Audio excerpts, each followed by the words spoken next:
আজকে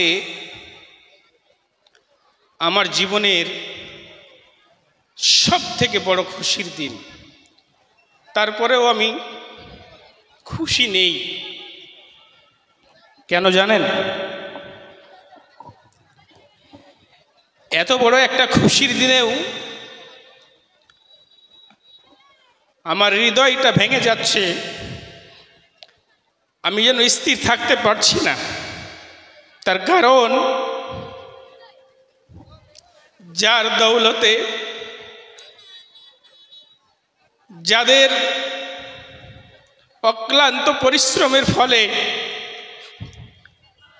যাদের অক্লান্ত মেহনত করা, তিল তিল করে পরিশ্রম করে জমিয়ে 10-20 টাকা করে দিয়ে এই হতভাগী যারা মানুষের মতো মানুষ করে দুনিয়ার বুকে নিয়ে এসেছে, আজকে তারা আমার কাছে নেই।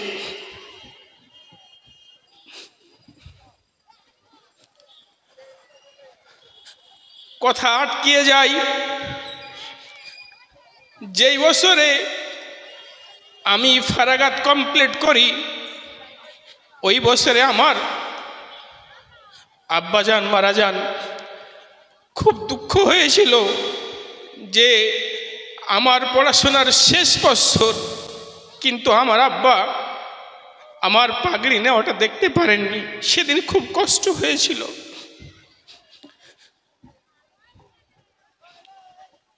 বারবার হৃদয়ের মধ্যে আঘাত হানে যখন আমার আব্বার এই কথাগুলো মনে পড়ে, যখন তার পরিশ্রমটা মনে পড়ে, খুব মনে হয় ছোট্টবেলায় প্রথম যেদিন আমার আব্বা এবং আমার গ্রামের দাদা সম্পর্কে হন কুমরউদ্দিন পানসি, ওই দুটো লোক আমার পিতা জানার, উনি খুব কাছের মানুষ ছিলেন। বিভিন্ন মাদ্রাসার খিদমত করতেন। কাঁধে করে চাউল, ধান, অর্থ গ্রাম থেকে কালেকশন করে পৌঁছে দিয়ে আসতেন। ওনারাকে আমাকে ছোট্টবেলায় মনে পড়ে ডিঙ্গেল আল মাহাদুস সালাফিয়ায় ভর্তি করতে নিয়ে যাচ্ছিলেন গহরা পোতার মাঠ দিয়ে। তখন ওই খালটায় এতটা পানি ছিল, গামছা পরে ওনারা পার হচ্ছেন, আমাকে উঠিয়ে ঘাড়ে করে নিয়ে যাচ্ছিলেন। সেদিনকার কথাটা যদি মনে পড়ে, কোনো রাত্রি যদি আমার স্মরণ হয়, সেই রাত্রি আমি আর ঘুমাতে পারি না। আমার মনে হয় আজ যদি আমার আব্বা আমার পাশে থাকতেন, তাহলে পৃথিবীর বুকে যদি কোনো ব্যক্তি সব থেকে বড় খুশি হতেন, তো আমার আব্বা খুশি হতেন যে আজ আমি কমপক্ষে একটা সন্তান মানুষ করতে পেরেছি। যে সন্তান সে নিজে মানুষ হওয়ার পরে আর একটা মানুষ গড়ার কারিগর, মানুষ গড়ার কারখানা তৈরি করেছে। এই একটা নিম্নমানের, খুব গরিব, খুবই ওয়ান চর্চা একটা গ্রামে, যেখানে ইসলামের চর্চা ছিল না, ইসলামের চর্চা নেই, যেখানে মানুষের মধ্যে হানাহানি, যেখানে বিবাদ বিচ্ছেদ মানুষের মধ্যে সবসময় লেগে থাকে, এই রকম একটা গ্রামে টিমটিম করে ইসলামের বাতি আলো জ্বালানোর জন্য আল জামিয়াতুস সালাফিয়া খুলেছে আমার সন্তান।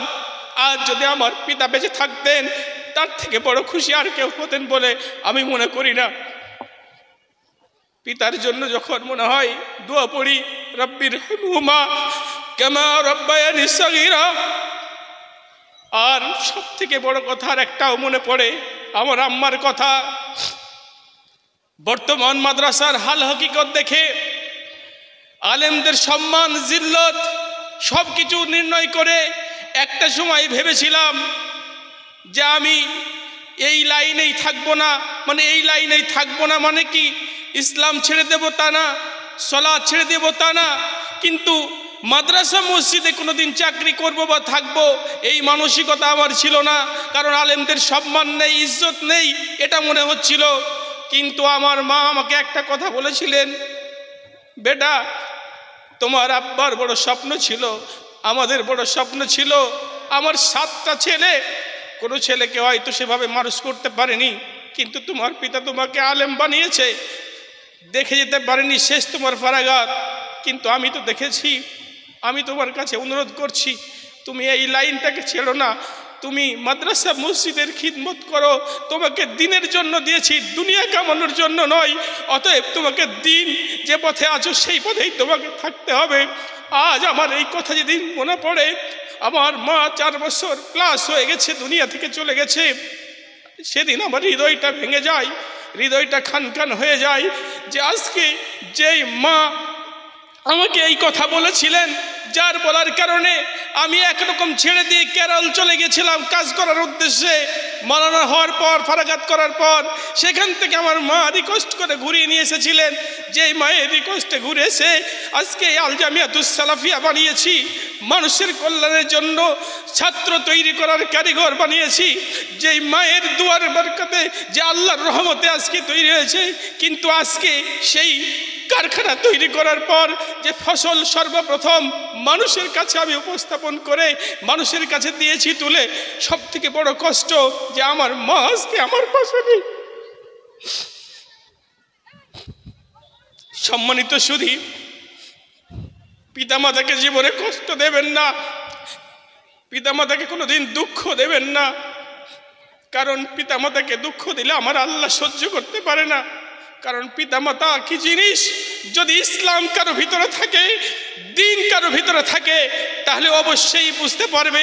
এই জন্যই তো আমার আল্লাহ রাব্বুল আলামিন বলছেন, ওয়াকাদা রাব্বুকা আল্লা তা'বুদু ইল্লা ইয়াহু ওয়া বিল ওয়ালিদাইনি ইহসানা। শোনো, আমি আল্লাহ তোমাদের জন্য ফয়সালা করে দিয়েছি, সমাধান করে দিয়েছি, বিচার করে দিয়েছি। আমার ইবাদত করার পর, আমার কথা শোনার পর, আমার পায়রাবি গোলামি করার পর তোমরা তোমার পিতামাতার কথা শুনবে, বাধ্য হয়ে চলবে। পিতামাতার অবদ্ধ হবে না, তাকে কষ্ট দেবে না, দুঃখ দেবে না। তাই সম্মানিত সুধী, আমার আজকে এই কষ্টের দিন, এত খুশির দিন হওয়ার পরেও কষ্টের দিন, এটা আপনাকে একটু শেয়ার করলাম। চাপা ব্যথা ধরে রাখতে পারছিলাম না, বলে ফেললাম। তবে সম্মানিত সুধী, আজকে আল জামিয়াতুস সালাফিয়া এটা হচ্ছে এমন একটা প্রতিষ্ঠান, এই প্রতিষ্ঠান শেখ তাজিবুর রহমানের নয়, এই প্রতিষ্ঠানটা শেখ জিয়াউল হক মাক্কির নয়, এই প্রতিষ্ঠান শেখ আব্দুল হাফিজ বুখারীর নয়, এই প্রতিষ্ঠান কোনো আলেমের নয়। এই প্রতিষ্ঠান সারা বিশ্বের মুসলিম জাহানের মানুষের জন্য, এই প্রতিষ্ঠান সারা বিশ্বের মানবতাকামী মানুষের জন্য, এই প্রতিষ্ঠান সারা বিশ্বের কল্যাণের জন্য, এই প্রতিষ্ঠান মানুষের কল্যাণের জন্য, এই প্রতিষ্ঠান মানুষকে কুপথ থেকে সুপথে নিয়ে আসার জন্য, এই প্রতিষ্ঠান মানুষকে অন্যায়, অপকর্ম, অশ্লীলতা, জঙ্গিবাদী, আতঙ্কবাদী থেকে রুখে দেওয়ার জন্য, এই প্রতিষ্ঠান মানুষকে সুপথে পরিচালনা করার জন্য, এই প্রতিষ্ঠানটা কেবলমাত্র মানবতা ছড়িয়ে দেওয়ার জন্য, হিন্দু মুসলিম বিভাদ করার জন্য নয়। এই প্রতিষ্ঠান শিখ, পাঞ্জাব এগুলো করার জন্য নয়, জৈন, বৌদ্ধ, খ্রিস্টান, কুলবিল এগুলো করার জন্য নয়। এই প্রতিষ্ঠানটা কেবলমাত্র মানবতার শিক্ষা দেওয়ার জন্য, এই প্রতিষ্ঠান দেশের কল্যাণের জন্য, এই প্রতিষ্ঠান মুসলিমদের কল্যাণের জন্য, এই প্রতিষ্ঠান জাতির কল্যাণের জন্য। অতএব এই প্রতিষ্ঠানকে মূল্যায়ন আপনাকেই করতে হবে।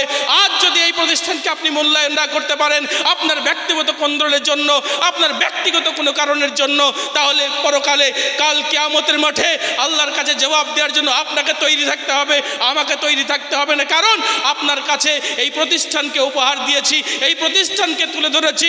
এই প্রতিষ্ঠানকে যদি আজ আপনি মূল্যায়ন না করেন, এই প্রতিষ্ঠান যদি আজ আপনি মূল্যায়ন না করেন, তাহলে আপনি আপনার ক্ষতি করবেন, আমার ক্ষতি হবে না। কারণ আমার দায়িত্ব প্রচেষ্টা করা, আমি তো কেবলমাত্র প্রচেষ্টা করে চলছি।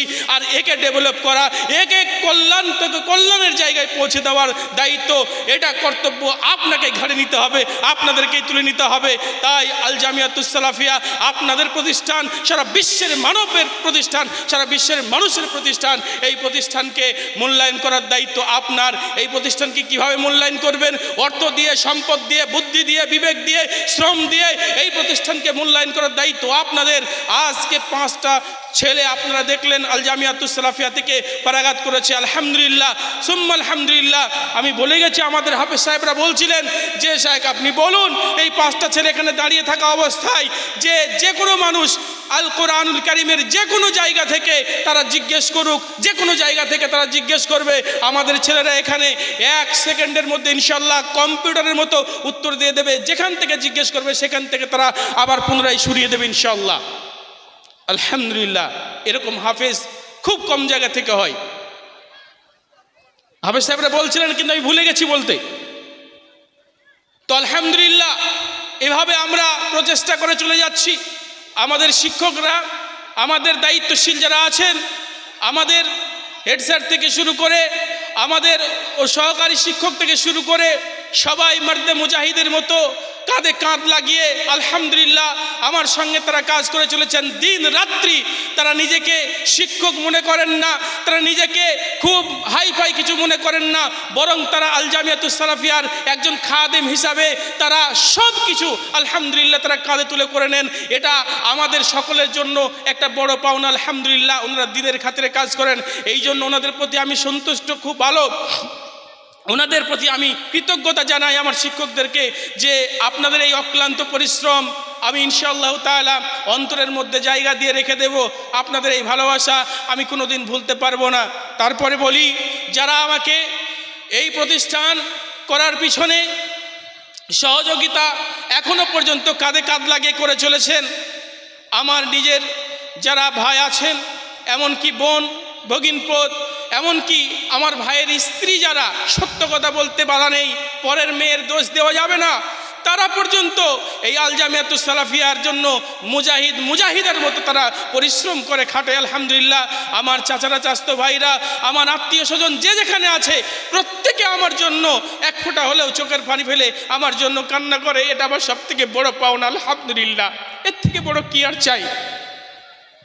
সম্মানিত শুধু তাই নয়, এবছরে আমার গ্রামের মানুষ কাঁধে কাঁধ লাগিয়ে তারা যেভাবে আমার সঙ্গে শ্রম দিয়েছে আল জামিয়াতুস সালাফিয়ার এই কনফারেন্সকে সফল করার জন্য, আল জামিয়াতুস সালাফিয়ার মানুষের মেহমানদের খিদমত করার জন্য যারা শ্রম দিয়েছেন, যে সমস্ত মাস্টাররা, ডাক্তাররা, যে সমস্ত ইয়াং জেনারেশনের ভাইরা, যারা আমার বৃদ্ধ বাবা জীবনেরা, যারা আমার মা বোনেরা, অনেক তারা অন্তর থেকে সহযোগিতা করেছে, মানে অর্থ দিয়ে সহযোগিতা করেছে, বুদ্ধি দিয়ে সহযোগিতা করেছে, তারা কাঁধে কাঁধ লাগিয়ে এবছরে এমন একটা সহযোগিতা, এমন একটা বিপ্লব তারা তৈরি করেছে। আমার এই সহযোগিতা যারা করেছেন, আমার প্রত্যেকের নাম, প্রত্যেকের কথা, প্রত্যেকের চেহারা প্রেনের মধ্যে আছে। আল্লাহর কাছে দোয়া করি, এই আল্লাহ এই আল জামিয়াতুস সালাফিয়া তাদের এই অবদান তুমি কখনো তাদেরকে ফিরিয়ে দেবে না। আল্লাহ তাদের এই অবদানটাকে তুমি তাদের জান্নাত পাওয়ার জন্য ওয়াসিলা এবং সাদকায়ে জারিয়া হিসাবে কবুল করে নেবে। আল্লাহুম্মা আমিন। সম্মানিত সুধী, তাই বলছিলাম যে আজকে পৃথিবীর বুকে আমি আপনি সামান্য একটু কন্দল, সামান্য একটু হিংসা বিদ্বেষের কারণে আপনার পিছনে আমি বলছি, আপনি আমার পিছনে বলছেন, আপনার প্রতিষ্ঠানের পিছনে আমি লেগে আছি, আমার প্রতিষ্ঠানের পিছনে আপনি লেগে আছেন। এগুলোকে ভুলে যান। ইসলামের